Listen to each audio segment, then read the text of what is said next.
भक्ति का योगदान रहा है, लेकिन आम लोग नहीं जानते हैं। युवा पीढ़ी तो बात की बात है। पंडित आचार्य श्री राम शर्मा, जिन्होंने गायत्री मंत्र को सिद्ध करके पूरे विश्व भर तक पहुँचाया और उनका स्वतंत्रता आंदोलन में योगदान दिया। पंडित हरिशंकर शर्मा ऐसे साहित्यकार थे जिनको आगरा में पहली बार पद्मश्री अवार्ड मिला, उनका भी स्वतंत्रता आंदोलन में योगदान था। ऐसी अनेक विभूतियाँ जो जिन्होंने स्वतंत्रता आंदोलन में अपना सर्वोच्च समर्पण किया, हम उनका हमारे समाज के जो हैं उनका हम लेखन करेंगे, पुस्तकों लेखन करेंगे, ताकि युवा पीढ़ी अपने पूर्वजों को, अपने परदादा को, अपनी पिता को जान सके। क्योंकि हम अभी भी कभी पूछते हैं लोगों से कि आपके पिताजी ने क्या किया, तो उन्हें खुद ही नहीं पता उनके दादाजी ने, उनके पूर्व ने क्या किया, उनको यह ज्ञान ही नहीं है। तो हम इस पुस्तक के माध्यम से ये कोशिश करेंगे कि देशभक्ति के प्रति उनका क्या त्याग बलिदान रहा, वे उनकी परिवार के लोग उनकी पीढ़ी में जान। ठीक है,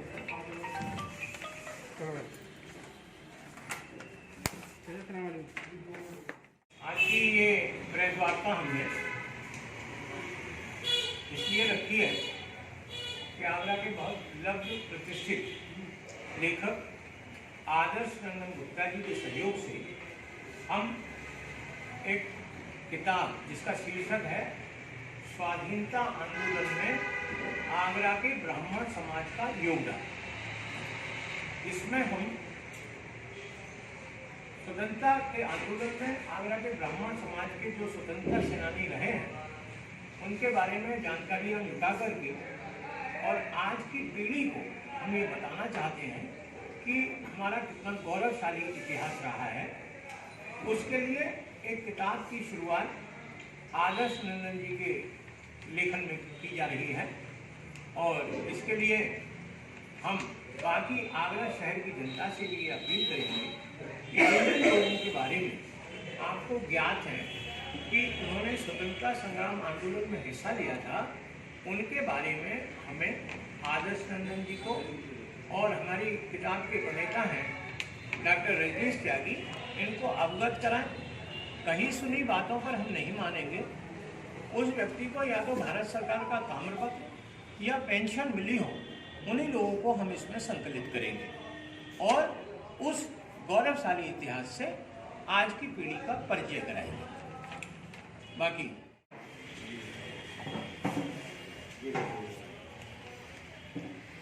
आज जहां भारत खड़ा है तो ये कुर्बानियों के आधार पर खड़ा है।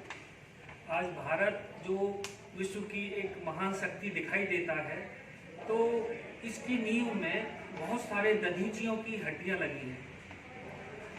एक ऐसा प्रयास माननीय हमारे आदर्श नंदन गुप्ता जी और बड़े भाई ब्रजेश पंडित जी के द्वारा हो रहा है कि आगरा में जो लोग जिन्होंने स्वतंत्रता में बहुत बड़ा योगदान दिया, लेकिन आज की पीढ़ी उनको नहीं जानती है, वो हम नई पीढ़ी के सामने लाना चाहते हैं। और इसलिए भी लाना चाहते हैं कि कुछ विदेशी ताकतों के द्वारा भारतीय समाज को तोड़ने की कोशिश की जा रही है और एक समाज विशेष को विभिन्न प्रकार के चैनल के द्वारा, विभिन्न प्रकार के लोगों द्वारा गालियां दिलवाई जाती हैं। हम प्रमाणित तथ्यों के आधार पर ये बताना चाहते हैं कि इस देश को बनाने में जिन लोगों का योगदान था वो गालियों के पात्र नहीं है, वो सम्मान के पात्र हैं। मुझे ऐसा लगता है, मेरी अंतर्राष्ट्रीय राजनीति पे बड़ी नज़र रहती है।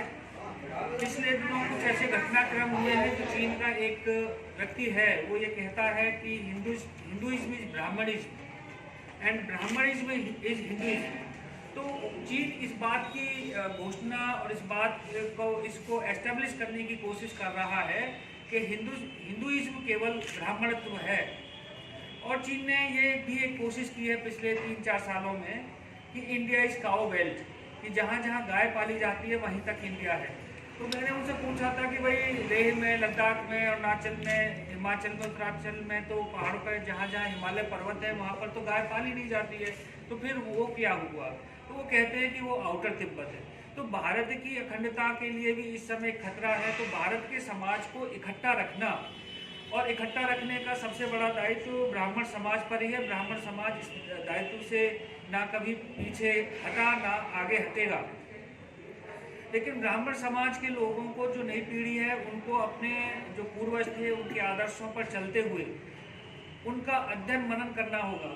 हमने ये देखा है कि बहुत सारे अच्छे काम हुए हैं, लेकिन हम डॉक्यूमेंटेशन में बहुत ज़्यादा पीछे हैं। हमारे पूर्वजों ने, हमारी पिछली पीढ़ियों ने डॉक्यूमेंटेशन नहीं किया, सिर्फ काम किए। अभी अमेरिका और इंग्लैंड या पश्चिमी सभ्यता में क्या है कि कोई एक पुस्तक का एक छोटा सा श्लोक भी लिख देता है तो उसका पेटेंट करा लेता है, एक एक लाइन का वो पेटेंट करा लेते हैं। अगर पेटेंट कराने पे आ जाएं तो क्या हनुमान चालीसा का पेटेंट नहीं होना चाहिए? क्या रामचरितमानस का पेटेंट नहीं होना चाहिए? सारे वेदों के पेटेंट नहीं होने चाहिए? क्या इनके रचयिताओं को इनकी रॉयल्टी नहीं मिलनी चाहिए थी? तो पश्चिमी सभ्यता जिस आधार पर चल रही है, लेकिन हमारे यहाँ के समाज ने, हमारे यहाँ के विद्वतजनों ने, विद्वानों ने कभी ये नहीं सोचा। क्योंकि वो अभी जैसे आज आदर्श नंदन गुप्ता जी की पुस्तक का विमोचन होगा, लोकार्पण होगा, तो अगर कुछ लिखा है तो उसको लोक को अर्पण करने के लिए है, अपने लिए रॉयल्टी लेने के लिए नहीं है। लेकिन पश्चिमी सभ्यता ने इसको किया है, मानव को बहुत ज़्यादा लोभी और लालची बनाया। आज के जो हमारा विषय है, इसमें हम यही है कि हम जागरूकता लाना चाहते हैं, क्योंकि आज 2021 में के लोग, 2021 की पीढ़ी ये भूल चुकी है कि 1947 में क्या हुआ था, उससे पहले 90 साल पहले 1857 में क्या हुआ था, उससे भी 100 साल पहले 1757 का प्लासी का युद्ध, जब अंग्रेजों का शासन यहाँ पर स्थापित होना शुरू हुआ था। तो ये जो 190 साल का अंग्रेजों का शासन काल इस देश में रहा है, तो इसमें किस समाज का योगदान सबसे ज़्यादा रहा है? मैं कई बार लोग पूछते हैं कि भाई रिजर्वेशन किस आधार पर होना चाहिए, तो मैं उनको सीधा सीधा कह देता हूं कि जिस जाति को सबसे ज़्यादा सेना मेडल मिले हों, जिस जाति को वीर चक्र मिले हों, परम वीर चक्र मिले हों, उस आधार पर रिजर्वेशन होना चाहिए था। लेकिन चूंकि लोगों को भरमाने की कोशिश करते हैं, समाज को बांटने की कोशिश करते हैं, तो हम सब लोगों का दायित्व है कि भारतीय समाज विदेशी ताकतों के बहकावे में आकर भटके नहीं, और भारतीय समाज जिन लोगों का वास्तव में योगदान था उनका सम्मान करे, उनको गालियां ना दे। तो ये हम ये कोशिश कर रहे हैं कि आगरा जनपद और उसके आसपास के जिलों में, एक तो सरकार ने उस समय जो ताम्रपत्र दिए थे और जो सर्टिफिकेट दिए थे, वो एक तो प्रमाणित आधार है। इसके अलावा भी कुछ और नाम हैं जो सरकार की नज़र में नहीं आ पाए, उनको भी हम दूसरे तरीके से प्रकाशित करने की कोशिश करेंगे और जनता के सामने लाने का प्रयास करेंगे।